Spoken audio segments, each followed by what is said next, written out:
Hello everyone! Welcome to our English lesson. Today we are going to speak about great Abaya's poem, Poetic Speech, the Queen of Literature. Before starting the lesson, let's get introduced with new lesson objectives. At the end of this lesson, learners will be able to independently master the basic idea of the great poet's work, develop students' activity, vocabulary, determining the intrinsic value of the poet's utterance through group and the individual work, cultivate the ability to appreciate each other and to work in respect for each other, improve their understanding of the meaning of the poet's statements and the scientific, philosophical thoughts. And now please draw your attention to these questions below and try to answer them. The first, how many words of identification did Abaya write in his life? Yes, right you are, 45. The next question is, who strongly influenced Abaya's upbringing in his childhood?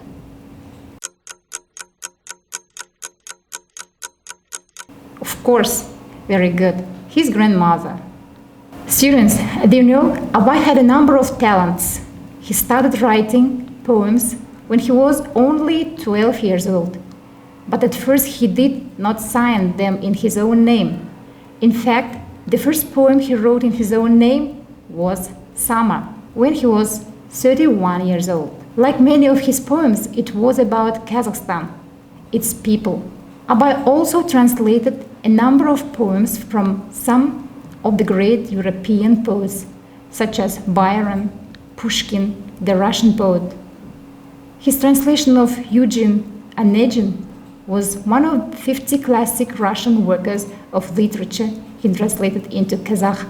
And now we are going to read one of his famous poems, Poetic Speech, the Queen of Literature, implies. But before reading Abaya's work, please pay attention to these new words and make notes of them. Clutter, a state of being untidy.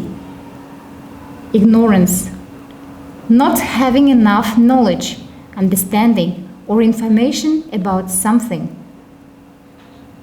Judge, a person who is in the charge of a trial in a court and decides how a person who is guilty of a crime should be punished, or who makes decisions on legal matters.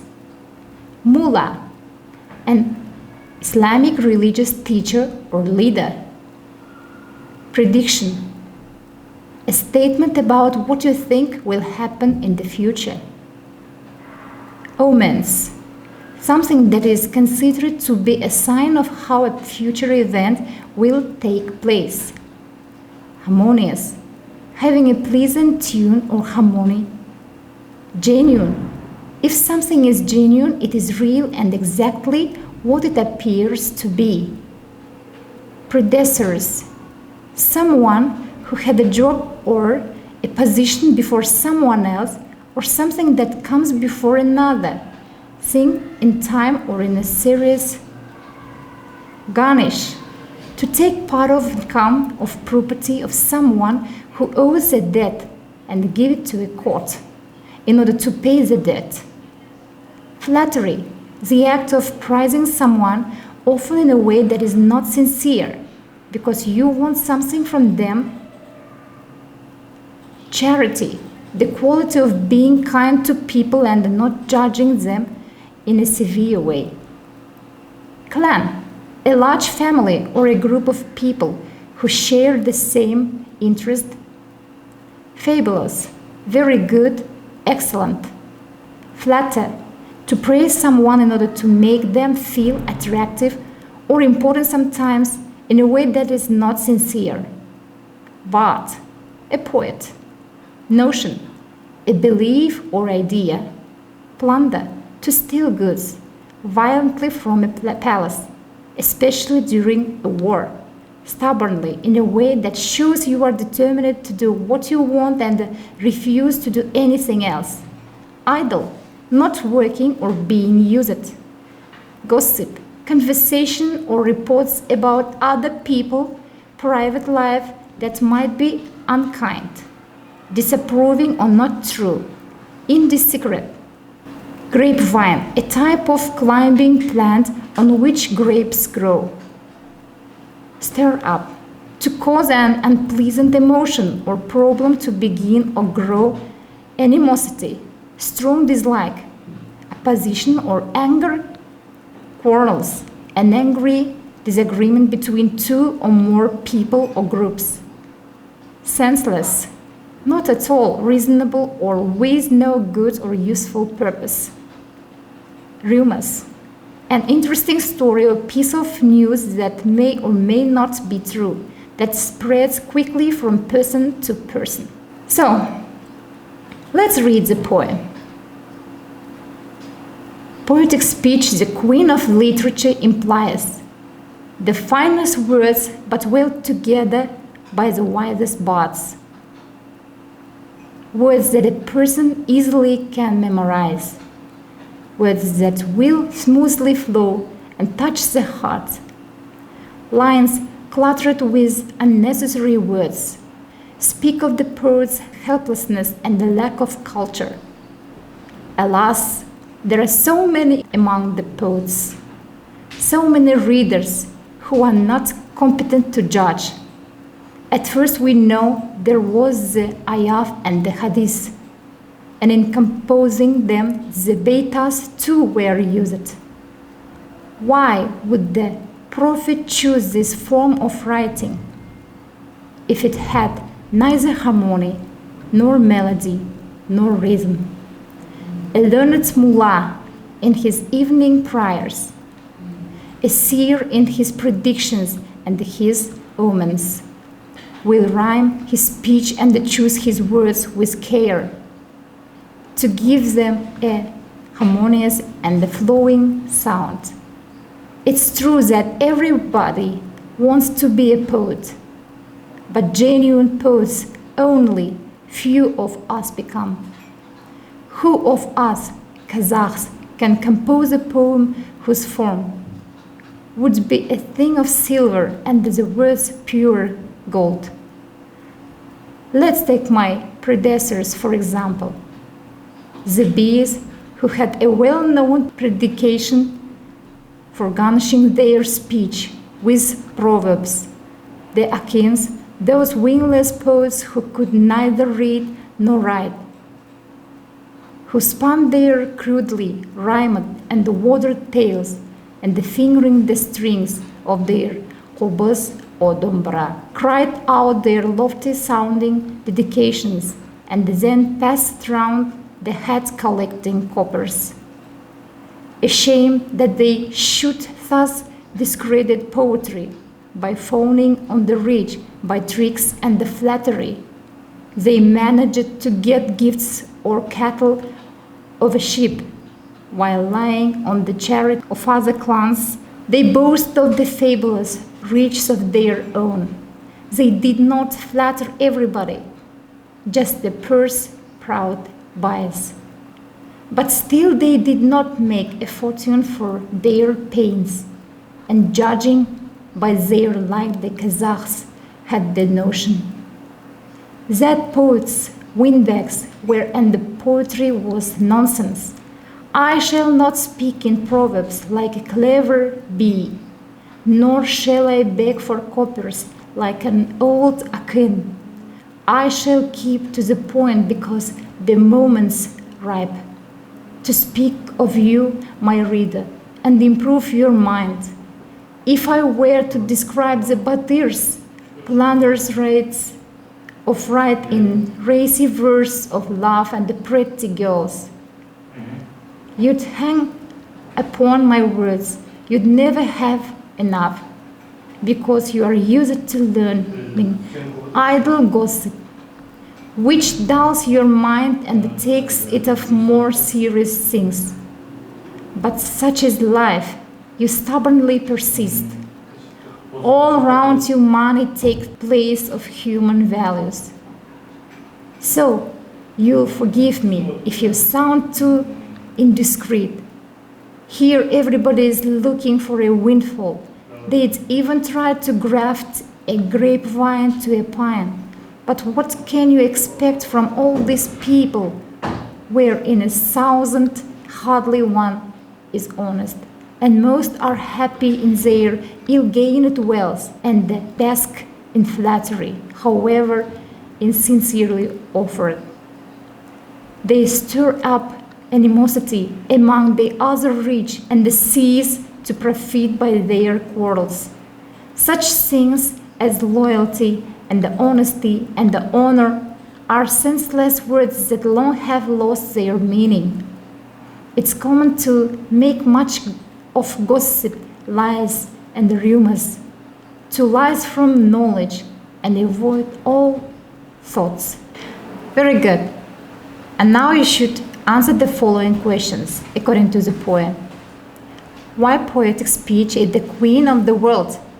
What did Abai mean? Yes, good. Abai connects poetry and the literature with the concept of queen. If a literature is a kingdom, the poem is its queen. Next question. What is the main concept that unites the three words poetry, queen, and words? Yeah, presumably, the key concept is the word. When there is a word, there is a poetry and the kingdom. And now, students, let's practice. Task 1.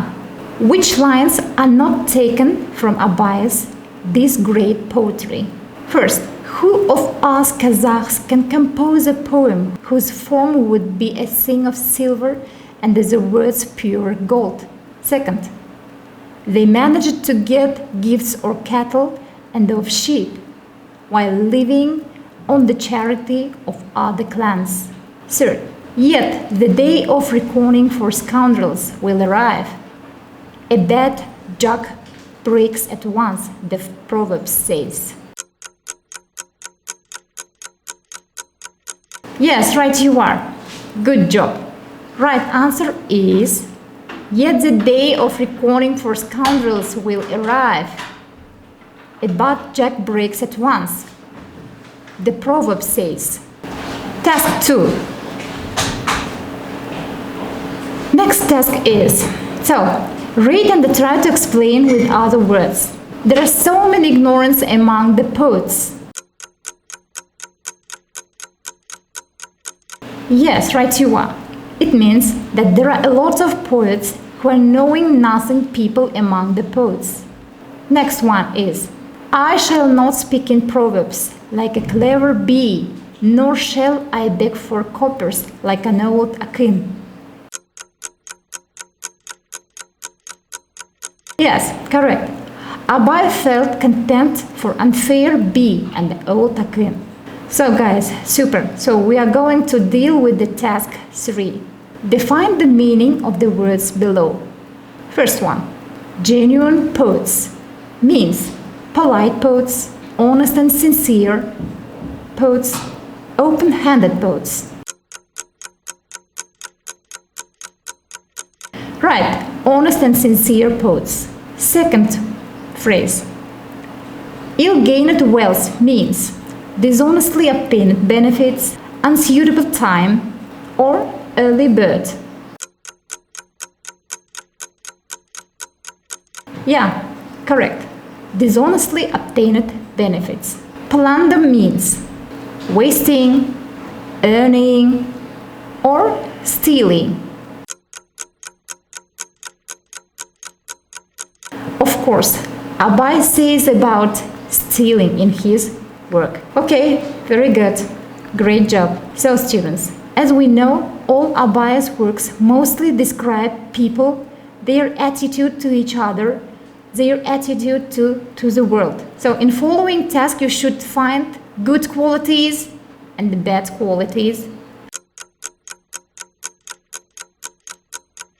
Yes, good qualities are cleverness, loyalty, honesty, honor, When bad qualities are ignorance, windbags, ill-gained wealth, yes? Very well. Guys, today during the lesson you have understood the main points in unsupported extended talk, and you can give a brief description of the work of the famous poet. Also, you can distinguish negative actions in the character of a person, find out the absence of humanity, dishonesty, heroism, and the determined philosophical understanding of the meaning of death, life, conscience, and honor. At home, you should learn Abay Kunanbayev's. At home, you should learn by heart Abay Kunanbayev's poetic speech, The Queen of Literature. And now I want you to express your attitude to today's our lesson and to give self-assessment using the method traffic light. Students, write below, red if you liked the lesson, it was interesting and not difficult for you. Yellow if the lesson was interesting but there were some difficulties. And green if the lesson was boring and you have not learned anything. Dear students, on this note, our lesson is coming to an end. I hope you have learned a lot of useful things for yourselves, and it will be useful to you in the future. See you soon. Bye.